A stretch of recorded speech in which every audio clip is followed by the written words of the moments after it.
All right, and we are back here on the GSMC Football Podcast.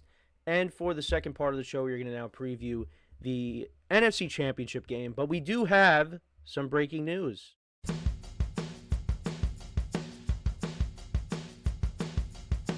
So Pete Carroll will become the next head coach for the Las Vegas Raiders. I was checking my group chat during the break like I normally do, and went to social media after they said it.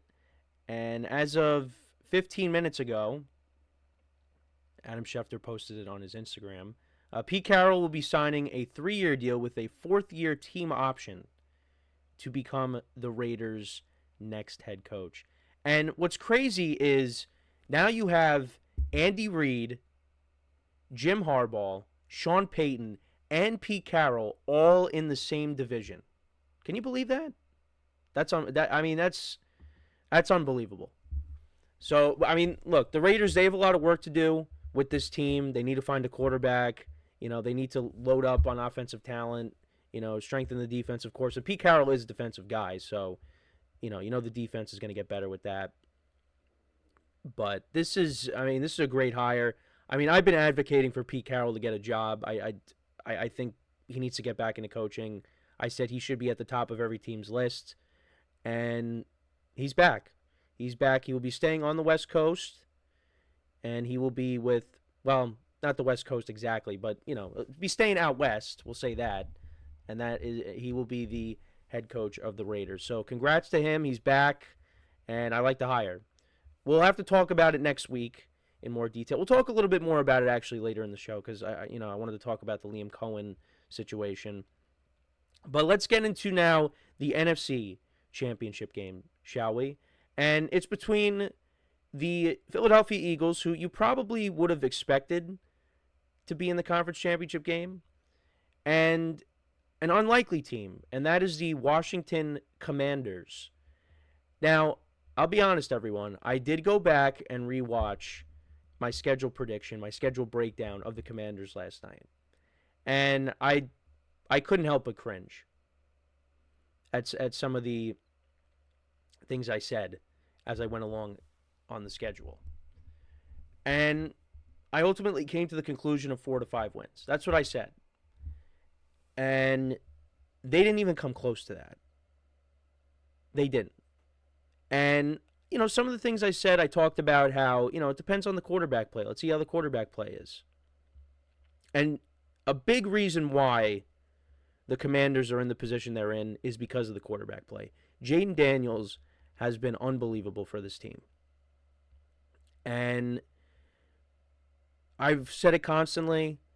I give credit to the coaching staff. And also, in the video, I talked about the veteran players that they brought in, like Austin Eckler, like Zach Ertz, like Bobby Wagner. And you know what? Those players, when they initially signed those players, I didn't look at those signings as needle movers. That's what I said. But you know what? They turned out to be needle movers because Bobby Wagner has played really good this season. You look at his PFF grade. I mean, he's one of the top linebackers in the league. Zach Ertz, he's played well this year. He's been a touchdown machine. Austin Eckler, him and Brian Robinson, that's been a nice backfield. They have made a difference. And they also made some other moves as well, through the draft and free agency as well, to go along with the moves I just said. And then, they went out and they traded for a top corner, which is something they needed, in Marshawn Lattimore. And, with the players that they already have on the team, the guys up front on the defensive line, or the guys that they at least kept. Because last year they traded a couple. They traded Montez Sweat and they traded Chase Young. But, you look at on offense, they still had Terry McLaurin, who had his best season. He's playing in a conference championship game. Brian Robinson Jr. coming out of the backfield. And you look at what A.J.Brown has done in the playoffs. He's made some big plays for them. It's just, the culture has changed. We are in a new era of Washington football, and especially also when they changed ownership groups as well. But, I can't help but constantly say how wrong I was about the Commanders going into the year. but they deserve it. They beat the Buccaneers, and then they beat the Lions. And a big part of that is Jayden Daniels is playing clean football. They aren't turning the ball over. Baker Mayfield turns the ball over in the wild card game. Commanders capitalize.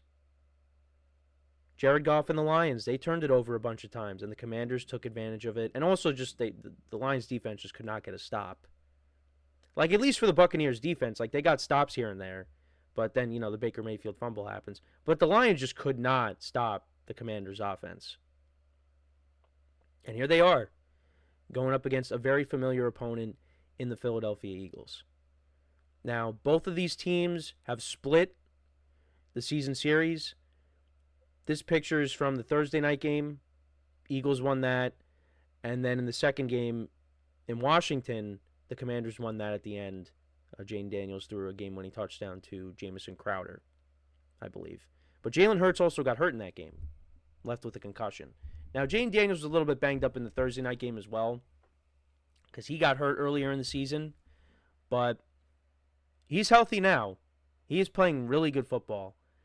And this is going to be a very good game as well. Now, it might not be as... I don't know how to put it.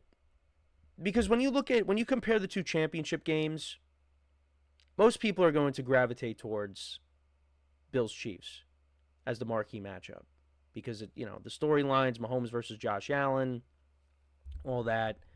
But I guess this game is more under the radar as opposed to the AFC Championship game, even though these are only two games.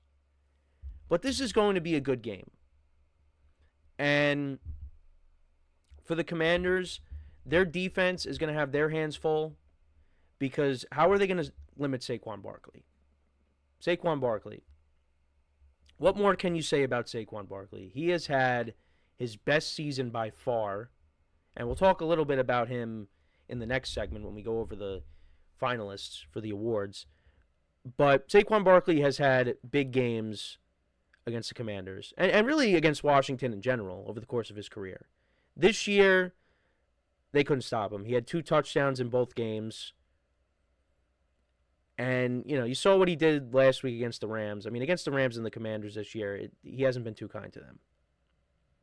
And I expect Saquon to perform well once again here in this spot. Now, if the Commanders can limit him, well, then it's up to Jalen Hurts in that passing game to try to get it going. The passing game has not been great, but it doesn't matter because the Eagles have played very good defense, and you got Saquon running wild all over teams. And you know what? They haven't turned the ball over either. I mean, these two teams also have not turned the ball over. But I do think that Jalen Hurts and this passing game, they are going to have to make plays here. The Commanders are going to come in and they're going to put up points. And they're going up against the tougher defense in the Eagles. You got all pros and you got guys up for Defensive Rookie of the Year in the secondary.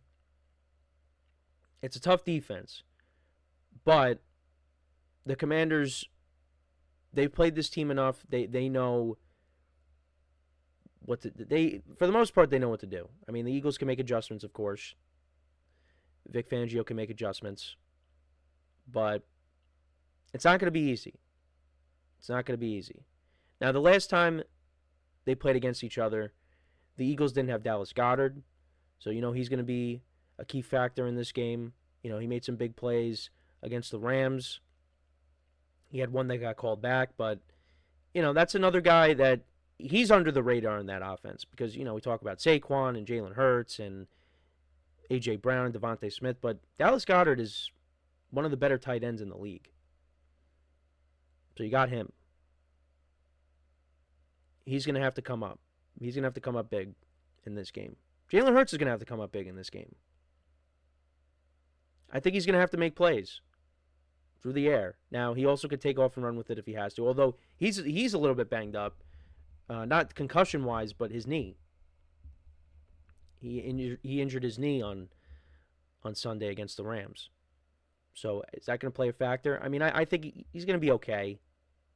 He might be a little gimpy, but you know what? He's going to play, and you know if he has to take off and run with it, he will. So there's some pressure on him to deliver in this game. But listen, if Saquon Barkley is running wild like he has been, if it ain't broke, don't fix it. We keep running the ball with him. And then as for Jayden Daniels, just don't turn the ball over. I mean, it's easier said than done. But Jayden Daniels has to continue to play the game that he's been playing. And I think this game is going to be one of those games that also could come down to the wire. And it's just impressive what he has done in his rookie season. We have never seen a rookie quarterback advance to the Super Bowl. Is it possible we get it here? I think they're 0-4, 0-5 in conference championship games. So maybe that gets broken here. But it's going to be tough going into Philadelphia. Because that environment, I mean, that place, we've seen how Philadelphia gets during conference championship games. And this is going to be no different here. It's going to be a tall task for Jayden Daniels and this Commanders team to go into Philly and beat them. Now, there's a familiar face on the other side. I did bring up Zach Ertz before, but Zach Ertz, of course, spent most of his career with the Eagles. So I know for Eagles fans, you know, for some of them, they're not happy that they got to go up against Zach Ertz, who was beloved there. But listen, it's just another game for them. You know, even with Zach Ertz on the other side, you got to throw that out the window. But, you know, and you also got Dan Quinn, who has coached in conference championship games before, you know, when he was with the Falcons. You know, what do they have up their sleeve in this game? We'll have to wait and see. But for me, I got to go with the Eagles. I think the Eagles are the better team. It's just, I know it's chalked. I got the Chiefs and the Eagles, and we've seen that already. But it's just, the Eagles got the better defense. And on top of that, I don't think the Commanders are going to be able to hold down Saquon Barkley. I think Saquon Barkley is once again going to put his stamp on this kind of a game. And I think it's just going to be too much for the Commanders to handle. Now, I think Jayden Daniels will play well. I think this team will put up a good fight. But ultimately, I just think the Eagles are going to be too much for them. And the Eagles did a good job at limiting Terry McLaurin. I believe in the last game they played against him. I think he only had like one catch. Or actually, that might have been the Thursday night game. The Thursday night game earlier in the year, because that was, I think, when they held him to one catch. I'll do a quick little fact check. So Terry McLaurin, he was limited to one catch for 10 yards, and then in the second game against the Eagles, well, he had 5 catches for 60 yards and a touchdown. So we'll see what happens in this game, but you know he's going to play a role. You know, it's going to be tough for the Commanders to run the football against the Eagles. You know, they're going to have to play a factor. Maybe Zach Ertz scores a touchdown in this game. We'll see. But I got the Eagles winning. I'm going to say the final score. Commanders, I think, are 6-point underdogs in this game. I'm going to say the Eagles win. I'm going to say the Eagles win 30-23. High-scoring game. I think Jalen Hurts will make a fair share of plays here. I think the passing game, I think, is going to have to be better. It's going to have to be. Whether it's in this game or if they advance to the Super Bowl, they are going to have to move the ball through the air. Because, you know, there could be times where Saquon Barkley is on a little bit of a cold spell during games, and, you know, they're going to need Jalen Hurts in this passing game to step up. Thankfully, they really haven't had to yet, but I think it's coming, and it could be in this game. But I got the Eagles winning, so if that ends up happening, we're going to have the Eagles and the Chiefs in the Super Bowl, if I end up being right, which we already saw. But let me know what you guys think about this game? Who do you think wins? Let me know in the comments. I think both games are going to be close. It should be a good championship Sunday. I hope. But before we go to break, just want to remind you guys once again to tip or donate and get your comments recognized. Make sure to hit that super chat button in the chat if you want to see me acknowledge any thought or comment you may have throughout the live broadcast. Makes the show more lively, more entertaining between myself, the host, and you guys, the viewers. We appreciate you guys' viewership each and every day. So any contribution you can make to the show means the world to us as we put out content for you guys each and every day. And also the other way to help out the show is by going to the link at the bottom of the show segment on the ticker, GSMCPodcast.net. That is GSMCPodcast.net. So when we come back from our next break, we will talk about the AP Awards, the finalists for each category, MVP, Offensive Player of the Year, Coach of the Year, and what have you. So make sure to stick around, and we'll be right back here on the GSMC Football Podcast.